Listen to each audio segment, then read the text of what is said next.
Just a quick update from the F-16 build.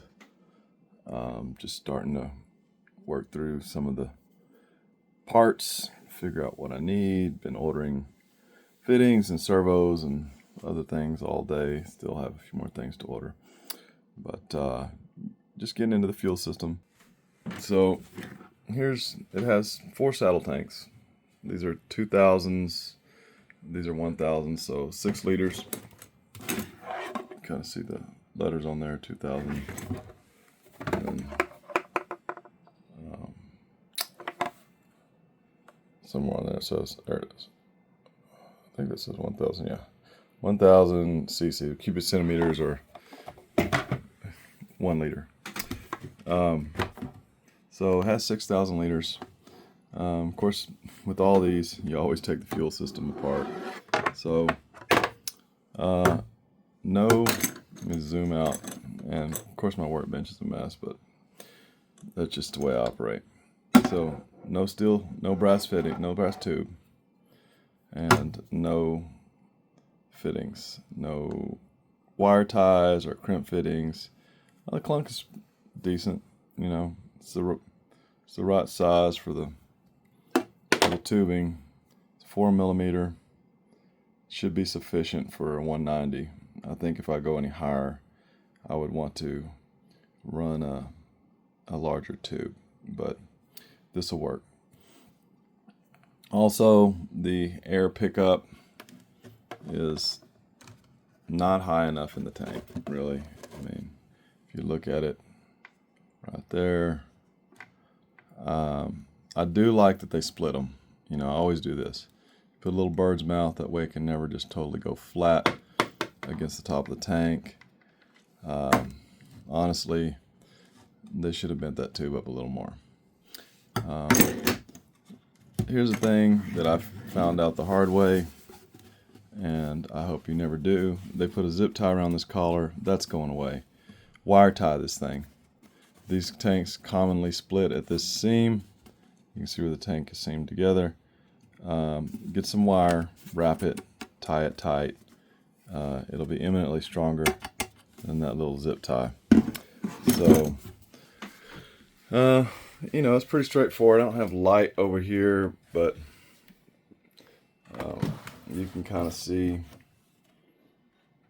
the tanks. One tank went here, and another tank set forward, and they have the interesting kind of configuration. I've seen this on some others, BVM and some others have done this on their F-15. This rail slides in. This is actually your engine rail also. So this rail I will probably take and just get some acetone and epoxy coat a lot of this wood in here, especially where the wheel bay opens up. Because of moisture that can get in. Just a little bit of insurance. It only takes a few minutes. So they have this former with this kind of, I guess that's carbon. I don't know. I don't know why they bothered to do that, because I just don't see any advantage. It's paper thin. But maybe it hardens it. Who knows? But it's heavy duty. It's heavy. It's strong enough. The tanks aren't secured any other way but this bracket, and then the forward tank, and you can kind of see the other one. There's one that's still in there. They get a little bit of light. It's just got a piece of little piece of G10 in there, and it actually holds it pretty well, but the tank's rattling loose in there, so definitely not going to do that. And also, you can see I mark everything as I take it out, so that, you know, so that I can put it back together in the same order. Some people do that, some don't. Some people are a lot smarter than me.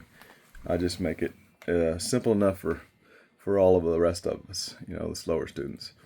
But so that's it. Just a little update on the build. Just moving along, kind of just discovering the different parts of this plane that I like, don't like. And you can see this is the main stress former.